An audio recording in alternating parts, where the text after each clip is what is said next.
Hello viewers, welcome to the grow Telugu YouTube channel.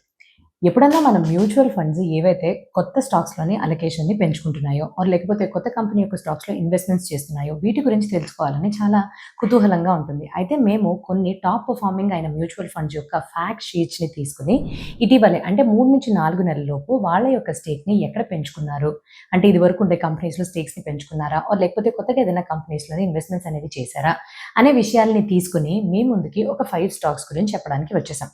అయితే మేము ఏ category నుంచి ఎంచుకున్నామని అనుకుంటున్నారా? Small cap, mid cap and flexi cap funds.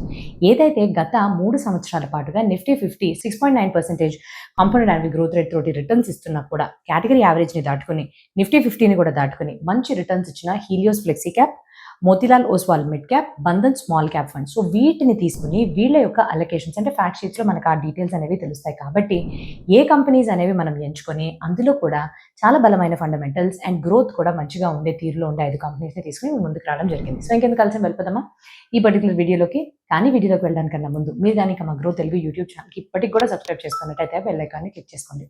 ఎప్పటికప్పుడు మంచి ఇంపార్టెంట్ అండ్ ఇన్ఫర్మేటివ్ వీడియోస్‌ని తీసుకొస్తూనే ఉంటాం కాబట్టి.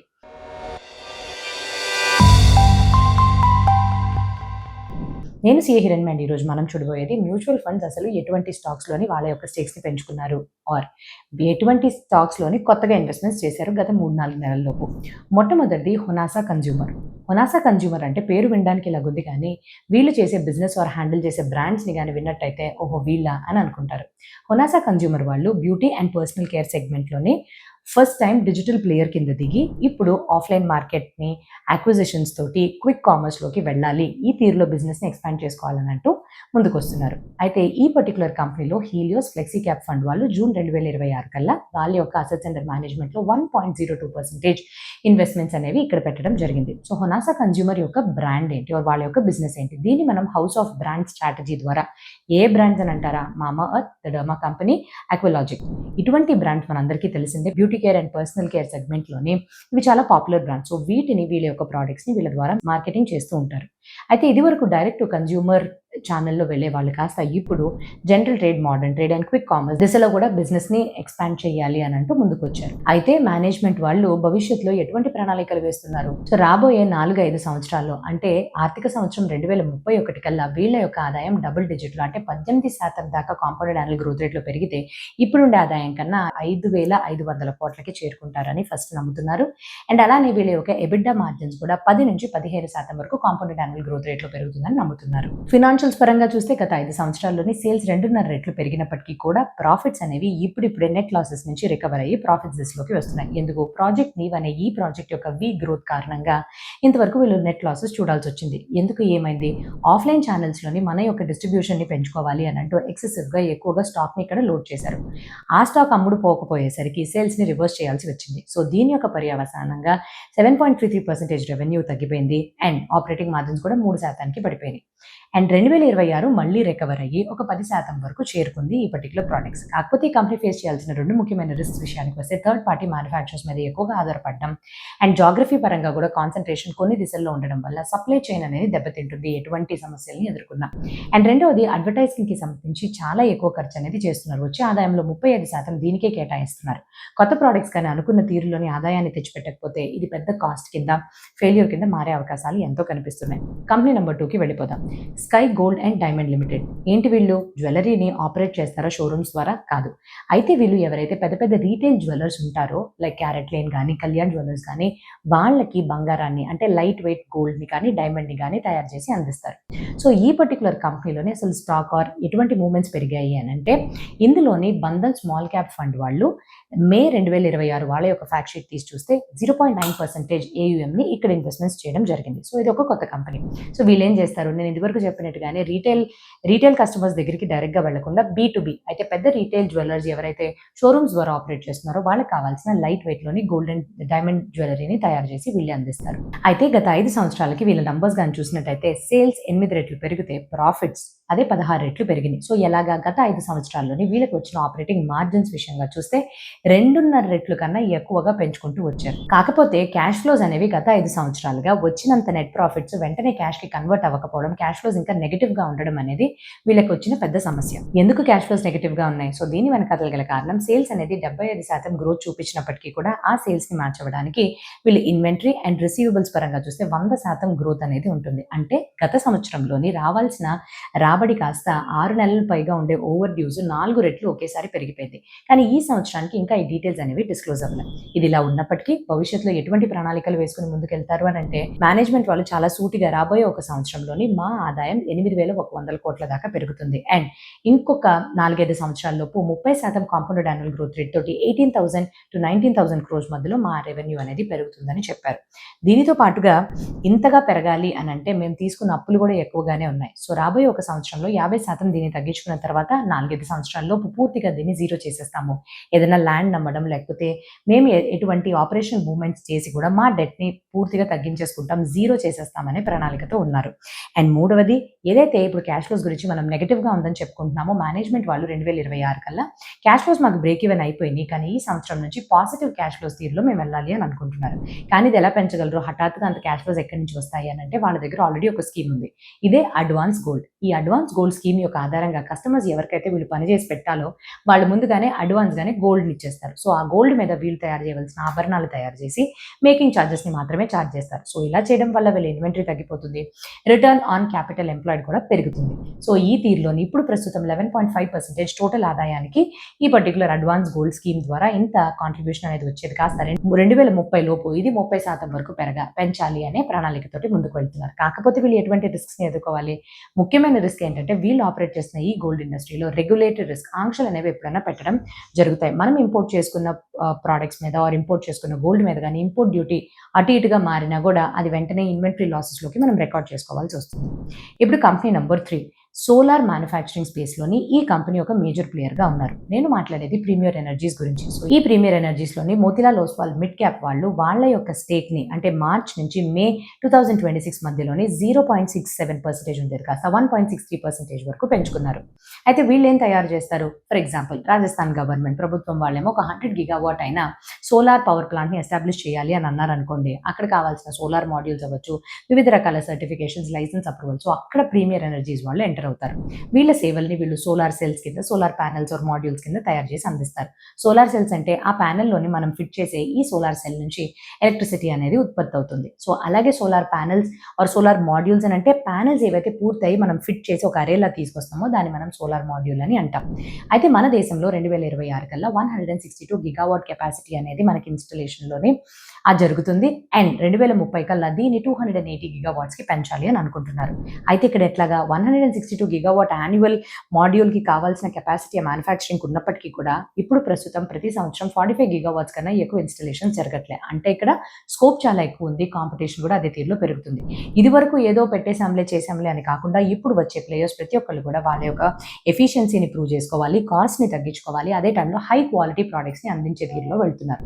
సో ఇక్కడ మన ప్రీమియం ఎనర్జీస్ వాళ్ళకి 6.5% మార్కెట్ షేర్, 11.1% గిగావాట్ తోటి యాన్యువల్ కెపాసిటీ 11.1 గిగావాట్స్ తోటి ముందుకు వెళ్తున్నారు. అయితే వీళ్ళ యొక్క నంబర్స్ చూసేద్దాం. సేల్స్ అండ్ ప్రాఫిట్స్ గత 5 సంవత్సరాలు చూస్తే చాలా బలంగా సేల్స్ 62% పెరిగితే ప్రాఫిట్స్ 133% పెరిగినాయి. ఎలాగా? సో వీళ్ళకి ఎక్కడైతే అత్యధికమైన మార్జిన్స్ అనేవి వస్తాయో డొమెస్టిక్ కంటెంట్ రిక్వైర్మెంట్ ఎక్కడైతే ఉంటుందో దాని మీద ఎక్కువగా ఫోకస్ చేస్తున్నారు. ఎందుకు ఇక్కడ మార్జిన్స్ ఎక్కువ వస్తాయి? ఇటువంటి ప్రోడక్ట్స్‌ని గవర్నమెంట్ లింక్డ్ ప్రాజెక్ట్స్‌లో వాడడం వల్ల ప్రైజింగ్ అనేది ప్రీమియంలో జరుగుతుంది. సో వాటి మీద ఎక్కువగా కాన్సంట్రేట్ చేశారు. సో కెపాసిటీని మిషన్ 2028 లోపు మనం పెంచుకోవాలి కాబట్టి 12,500 చొప్పున అప్పుని తీసుకొచ్చి దానికి క్యాపిటల్ ఎక్స్‌పెండిచర్ దిశలో కెపాసిటీ పెంచుకునే విధంగా దాన్ని ఖర్చు అయితే పెట్టారు. కాకపోతే ఇక్కడ ఏంటి డెట్ పెరిగింది కదా, మరి interest coverage ratio, debt equity ratio కూడా పెరిగింది, ఇంట్రెస్ట్ కవరేజ్ రేషియో కూడా పెరిగింది. అంటే ఏంటి అసలు డెట్ లేనట్ట, ఇంట్రెస్ట్ ఎక్కడికి వెళ్తుంది? ప్రాజెక్ట్స్ ఎప్పటిదాకా అయితే కన్‌స్ట్రక్షన్ ఫేజ్‌లోనే ఉంటాయో దానికి తీసుకున్న అప్పుల్ని ఆ ఇంట్రెస్ట్‌ని మనము ప్రాఫిట్ అండ్ లాస్ అకౌంట్‌లో చూపించకుండా బ్యాలెన్స్ షీట్‌లో క్యాపిటల్ వర్క్ ఇన్ ప్రోగ్రెస్ ఒక అసెట్ కింద మనం క్యాపిటలైజ్ అయితే చేస్తాం. సో వన్స్ ఈ ప్రాజెక్ట్స్ అన్నీ అయిపోయి కమిషనింగ్ అయిన తర్వాత ఆ ఇంట్రెస్ట్ అనేది వెంటనే P&L అకౌంట్‌లోకి రాగానే ఆ ప్రభావం అనేది నెట్ ప్రాఫిట్స్ పైన పడిపోతుంది. ఉదాహరణకి 2225 క్రోర్స్ వీళ్ళు తీసుకున్న డెట్ 9.5% ఇంట్రెస్ట్ రేట్‌తో చూస్తే 211 క్రోర్స్ దాకా వీళ్ళకి P&Lలో చార్జ్ అయితే వాళ్ళకొచ్చే టోటల్ ప్రాఫిట్స్‌లో 15% ఇంట్రెస్ట్ కాస్టే తినేస్తున్నట్టు. నెక్స్ట్ ఇప్పుడు క్యాష్ ఫ్లోస్ చూద్దాం.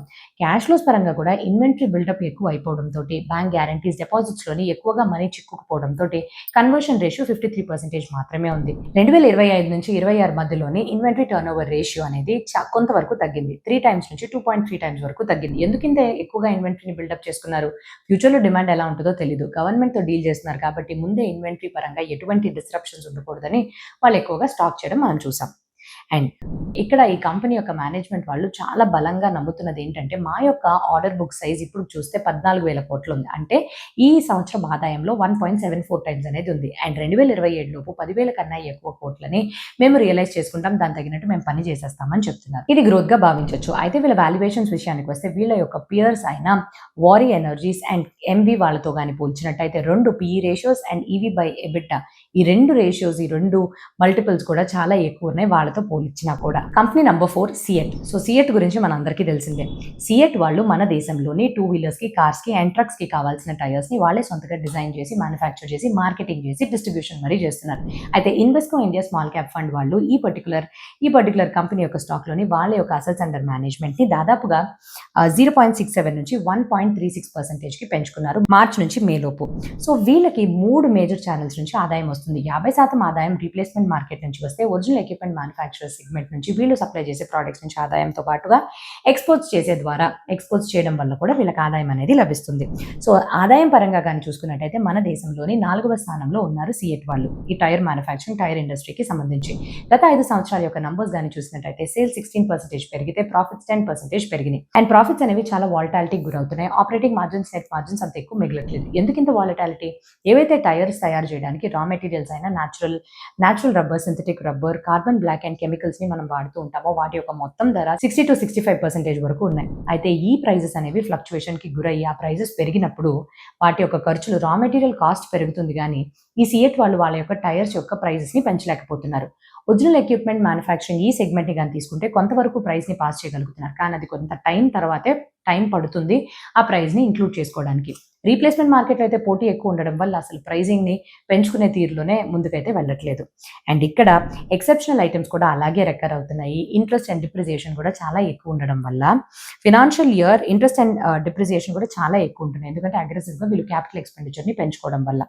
డెట్ ఈక్విటీ రేషియోకి వస్తే 0.65 టైమ్స్ ఉంది. Interest coverage 3.67 times. అంటే ఎర్నింగ్స్ అనేవి తగ్గిపోవడం వల్ల, ఆదాయం తగ్గిపోవడం వల్ల ఈ వాలటాలిటీ అనేది చూస్తూనే ఉంటున్నారు. క్యాష్ ఫ్లోస్ పరంగా చూస్తే నెట్ ప్రాఫిట్ కన్నా క్యాష్ ఫ్లోస్ కొద్దిగా ఎక్కువగానే ఉంటున్నాయి. అయితే గ్రోత్ పరంగా కానీ చూసినట్టయితే 2 వీలర్స్ కి, ట్రక్స్ కి ఏదైతే ఇప్పుడు తయారు చేస్తున్నారో వాల్యూమ్ గ్రోత్ అనేది సింగిల్ డిజిట్ లో ఉంటుందని మేనేజ్మెంట్ వాళ్ళు నమ్ముతున్నారు. అండ్ కార్లో రేడియల్స్ విషయానికి వస్తే 3 to 5% ఇక్కడ ఈ గ్రోత్ అనేది ఉంటుంది అని ఆలోచిస్తున్నారు. కాకపోతే రిస్క్స్ ఏంటి? వీళ్ళకుండే ఇన్పుట్ కాస్ట్ 15 to 20% పెరుగుతుంది కదా.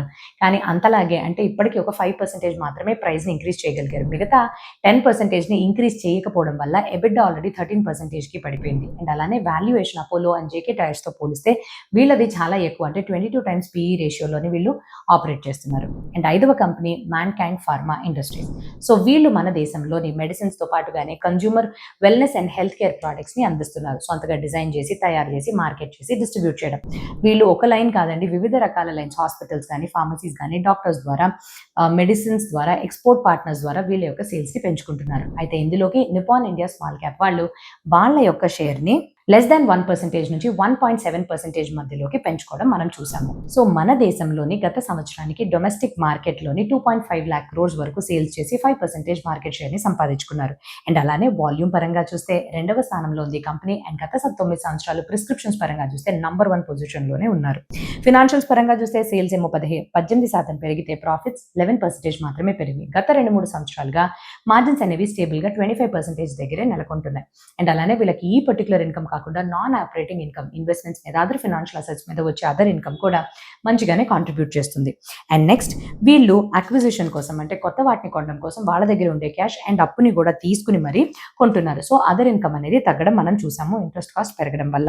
అండ్ ఇటీవలే వీళ్ళు Bharat serums and vaccines limited ని అక్వైర్ చేసుకున్నారు 13,768 crores కి. దానివల్ల బ్యాలెన్స్ షీట్ లో ఉండే స్ట్రక్చర్ కాస్త మారిపోయింది. 2024-25 మధ్యలోని డెట్ ఈక్విటీ రేషియో 0.02 ఉండేది కాస్త 0.59 టైమ్స్ కి పెరిగింది. అండ్ ఇప్పుడు 0.39 టైమ్స్ దగ్గర ఆగింది. ఇంట్రెస్ట్ కవరేజ్ కూడా 71.6 టైమ్స్ ఉండేది 4.5% కి తగ్గింది. అండ్ కంపెనీ ఏమో డెట్ తగ్గించాలని చాలా బాగా ఫోకస్ చేస్తున్నారు. అంటే 3,000 కోట్లని క్వాలిఫైడ్ ఇన్స్టిట్యూషనల్ ప్లేస్మెంట్స్ ద్వారా నాన్ కోర్ అయిన అసెట్స్ ని అమ్మేయడం ద్వారా క్యాష్ ఫ్లోస్ వల్ల ఎలాగైనా 2028 కల్లా ఈ అక్విజిషన్స్ వల్ల వచ్చిన డెట్ ని క్లియర్ చేసుకోవాలి అని అనుకుంటున్నారు. కాకపోతే ఇక్కడ డిప్రిసియేషన్ అనేది కొంచెం ఎక్కువగా పెరిగి ఇప్పుడుండే ట్యాక్స్ రేట్ 17% కాస్త ఫ్యూచర్ లోనే 25-26% దగ్గర నార్మలైజ్ అవుతుంది. ఇవన్నిటి ప్రభావం కూడా నెట్ ప్రాఫిట్స్ మీద పడే అవకాశం బాగానే కనిపిస్తుంది. సో ఈ పర్టికులర్ మేనేజ్మెంట్ వాళ్ళు 2027లోని 2 డిజిట్లోని మా యొక్క ఆదాయం అనేది పెరుగుతుంది అని చెప్పారు. అండ్ అలానే భారత్ సీరమ్స్ అండ్ వ్యాక్సిన్స్ యొక్క పోర్ట్ఫోలియో నుంచి 18-20% మధ్యలోనే మా రెవెన్యూ అనేది గ్రోత్ అవుతుందని చెప్తున్నారు. ఫినాన్షియల్ ఇయర్ 2026 Q4 కల్లా డొమెస్టిక్ సెకండరీ సేల్స్ 8.7% పెరిగింది. ఫార్మా మార్కెట్ అదే టైంలో 10.7% పెరిగింది. 200 బేస్ పాయింట్స్ అండర్ పర్ఫార్మెన్స్ ఉంది. అంటే 79% ఆదాయం ఈ డొమెస్టిక్ హెల్త్ కేర్ నుంచి వస్తుంది. కాబట్టి ఇది చాలా ముఖ్యంగా మనం చూసుకోవాలి. రిస్క్స్, ఎటువంటి రిస్క్స్, థెరపీ మిక్స్ రిస్క్ అనేది వీళ్ళకుంది. అంటే ఎక్కువగా వాలటైల్ గా ఉండి సీజనల్ ప్రొడక్ట్స్ కి ఎక్స్పోజర్ ఎక్కువగా ఉంటుంది. ఫర్ ఎగ్జాంపుల్ 12% వీళ్ళకి వచ్చే ఆదాయం యాంటీ ఇన్ఫెక్టివ్ నుంచి వస్తుంది. కాకపోతే రెస్పిరేటరీకి సంబంధించిన ఈ ఇండస్ట్రీ గ్రోత్ ఎంత వీక్ అయిందో దానికన్నా ఎక్కువ వీక్ ఈ కంపెనీ యొక్క వాల్యూమ్ అనేది చూసింది. సో అందుకని ఇటువంటి ఇన్ఫెక్టివ్స్ కానీ ఆర్ ఇటువంటి సీజనల్ ప్రోడక్ట్స్ మీద కానీ ఎక్కువగా డిపెండ్ అయినప్పటికీ వాళ్ళ మార్జిన్స్ అనేవి వెంటనే దెబ్బతింటాయి. అండ్ వాల్యుయేషన్ కూడా చాలా ఎక్కువ ప్రీమియంలోనే ఉంది. 54 times PE రేషియోలో ఉంది. అంటే చాలా వరకు డైవర్సిఫైడ్ ఫార్మాలో ఉండే పియర్స్ కన్నా ఇది ఎక్కువ అని చెప్పుకోవచ్చు. సో ఇదండి 5 కంపెనీలు ఎక్కడైతే మ్యూచువల్ ఫండ్స్ చాలా బాగా పర్ఫామ్ చేసే మ్యూచువల్ ఫండ్ కేటగిరీస్ వాళ్ళు ఆల్రెడీ వాళ్ళ యొక్క స్టాక్స్లోనే ఇన్వెస్ట్మెంట్స్ చేశారు. కొత్తగా కొనడం కాదు, ఉన్న స్టేక్స్ని పెంచుకోవడం. ఇటువంటి తీరులోని ఫండమెంటల్స్ బలంగా ఉండి మంచి తీరులో ఎదిగే అవకాశాలు ఉండే కంపెనీస్ని మేము ముందుకు తీసుకురావడం జరిగింది. అయితే ఇది రికమెండేషన్ కోసం అసలు చేసేది కాదండి. దీన్ని ఒక మంచి ఎడ్యుకేషనల్ వీడియో కింద మీరు జ్ఞానాన్ని సంపాదించుకుని దాన్ని తగినట్టు డ్యూ డెలిజెన్స్ చేసుకున్న తర్వాత మీరు కానీ ఇన్వెస్ట్మెంట్స్ చేయాలి అని అంటే ఫినాన్షియల్ అడ్వైజర్స్ని సంప్రదించుకున్న తర్వాతే మీరు ఇందులో ఇన్వెస్ట్మెంట్స్ చేయాలి. కాకపోతే ఆల్రెడీ మీరు ఈ స్టాక్స్లో కానీ ఇన్వెస్ట్మెంట్స్ చేసినట్టయితే కామెంట్ సెక్షన్లో తెలియపరచడం మర్చిపోకండి. ఇంకెవరికైనా కూడా యూస్ఫుల్గా ఉంటుంది అని అంటే తప్పకుండా షేర్ చేయడం కూడా మర్చిపోకండి. ఆన్ దాట్ నోట్ ఇంకా మంచి వీడియోతో మీ ముందుకు రావడానికన్నా ముందు have happy and very safe investment. Thank you.